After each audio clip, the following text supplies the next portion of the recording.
Most people walk in life with their hips kicked forward, and so thus they fight with their hips kicked forward. Yep. Like, my favorite one is coming to a bunch of classes where a bunch of dudes are standing here like this, and I'm like, probably shouldn't try to show off because I can buy bigger off the shelf. So, we fail our bodies by parking on our hips and walking on our heels. A lot of us walk like this. We walk heel first and we shove ourselves through the universe. By putting my hips back and putting my big toe on the ground, I'm going to walk with purpose. You see somebody walking with purpose in a bar like that, that is the motherfucker you watch. You see somebody heel walking into a bar and they're trying to be big and blustery, I guarantee you can knock that fucker right off a bar stool. He does not know how to move his body. He is no threat. That is the difference, walking with purpose. A lot of people, also on the field, you will see the difference between a tired fighter and a fighter that walks with purpose. And that's the dude you're going to watch on the war field. Our brains instantaneously watch for this. It is the predator versus the lazy. The big toe is the key. Our big toe drives the power chain through our hip. By my big toe hitting the ground first and me pushing from it, all of my shoes are worn out right here. Pretty damn good. Because my big toe hits the ground and I push from it, which means I can actually use much more muscle mass in my leg to push forward. If my heel hits first, what am I walking on? Everybody put your heel on the ground and tell me what muscle is activated. What? Calf. You're stretching it. Few little things on the front of your shin. Mm-hmm. He has his leg off of his foot. Yep. Shin splits. Yep. It's actually how you get shin splints running, by the way. Yes. So, to push myself forward, I have to shorten my quad up. And I walk, and then I shove. And so, all I'm using is the front side of my body, and I'm falling through the world. Why on earth would I want to do that fighting? So the big thing is, when we're standing here, I should be able to lift my heels up off the ground and touch with my big toe. If you're standing here, and you're feeling the outside of your foot, I guarantee your knees are kicking out. Where's everybody's foot right now? On the balls. You stand very, very even, by the way. Square up. I don't march that way though. Because of the island. Yeah. Too long on it. Yeah. So I have to very, very consciously remind myself when I step on the field to not march anymore, to walk or run. Mm-hmm. Parasite. I like how everybody's over here like trying to figure out their balance right now. Watching everybody turn into a wall for a moment. Okay, so our big toe being connected to the ground and being over the top of our frame is huge in balance of the fight.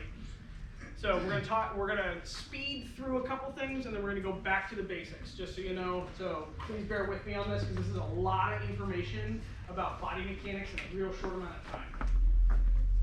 When somebody stands and moves, my frame should be roughly over the middle of my foot. If my knees are locked, I'm on my heels if I'm straight up and down.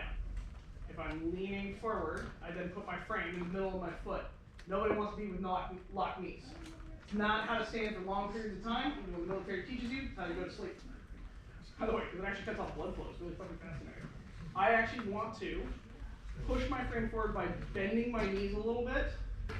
My hip is over my heel.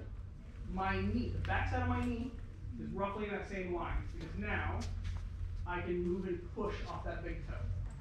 I can now move the entire body mass I have through space. It's for free.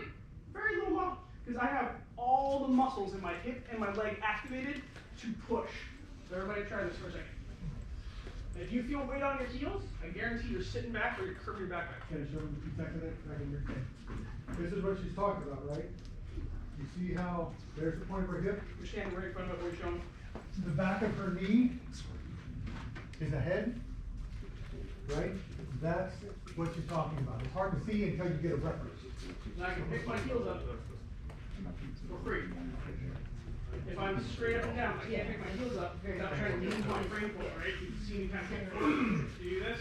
This is a nice neutral stance. This stance will let you push with your big toe to move through the world. Because now I can put my big toe on the ground and I want to move forward. Everybody try taking a step forward. I want you to bend your knees just a little bit, and I want you to grip with that big toe and tell me what happens. Okay, you're almost pulling yourself forward. You actually You want to feel so much. I can tell right now, because right now you're trying to like almost stiffen your body up to go forward. Belly button up and in. That same thing. Stop bracing your core. And now just pick it up. It'll help. See, that's better. You feel how much better that was? This is your problem. We're gonna work on it a lot.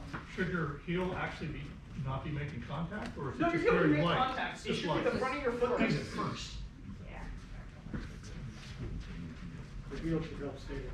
Yeah. Oh yeah, this is breaking my back because I walked so with my hips forward trying to guard or alive. Yeah. And so, yeah, that ruptured disc, a lot of ruptured disc, a lot of breakthrough. We all walk like this. We're trying to decompress the inside of our spinal nerve center. Yeah. The only thing you just. Yeah. When you're fighting, it's pretty common to not. Being squares a lot of times is bad. Yeah, if you're in walking motion, I think if your body being squared is your direction of travel. But thinking about on guard position is often you take this and then you're I hate that. turning things. Yeah. See, This is why I'm asking you're this fighting question. that It's person like over there. how does coming into a defensive stance You missed the given first away- part where she Oh, said never that's mind. not the Okay. stance we use. Oh, yeah. Don't worry. We're actually It's okay. we're gonna be going over that because we're about to start playing with this right here and talking about the line in the fight and timing. So, but to go over this because this is actually a really good question, and I'm like I never want to shut down a question ever. So, this is where how on your toes can you actually be on this without parking on your quads? You have to roll one Yeah. direction or another to Yeah. create motion, right? Yeah. That is a tell in a fight. So I tend to fight here. I'm not in a squared stance. We teach us. Okay, this is actually for teachers here. This is actually a really good question. We're going to go down this rabbit hole a little bit. Teachers here. I teach everybody in a squared stance because it'll tell me where my students are favoring things, and it shows their guarding mechanisms quicker. Because if you can't stand relaxed square, guarantee as soon as you add stress in, you're going to increase where that tightness is in the body. So we start from a very simplified stance to just teach people how to move. Because most people have not been taught how to move in their life. We learn how to walk and people are just like, yay, you're walking, we're celebrating this. If they don't tell you, fuck, you suck at this. Retry. We fall over and we retry, and then we learn how like, cool, we fall through the universe aggressively. And so why I teach in a very square stance is to actually get people to feel their body and feel how they move so they can get the concept, and then we can add in the next piece. And that next piece is cool, but we want to fight in a longer stance, can you still keep your toes on the ground? And so that way we can always build back to the simplest thing.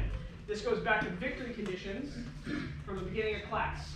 If the victory condition is my toe must always touch the ground, now you can play around with every stance in the world, right? Because you're out there, cool, like I fight really long like this. My toes on the ground? Am I back on my heels? Can I actually engage my legs? Because now you can ask yourself questions out of that victory condition to get yourself back to a point of success. And if you find you're failing at that victory condition, my toe is not on the ground, and I can't push correctly, we then revert back to, if I start here, I can get back to this. Can I make a smaller change to my fight until I'm finding success at this? Can I make the next small stage and build from there? This is how we create learning with a foundation. Ask a question? Follow-up question. Yep. So you do weight training, you do squats, free weights? Yep.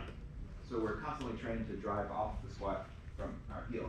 Do you alternate the way you do a squat for your fighting? I do front-loaded squats. I do not do rear-loaded squats at all. Okay. So, and Push off the rear-loaded squat? yeah, so with a front-loaded squat, I can actually sit here and keep the weight much closer to where I want to fight.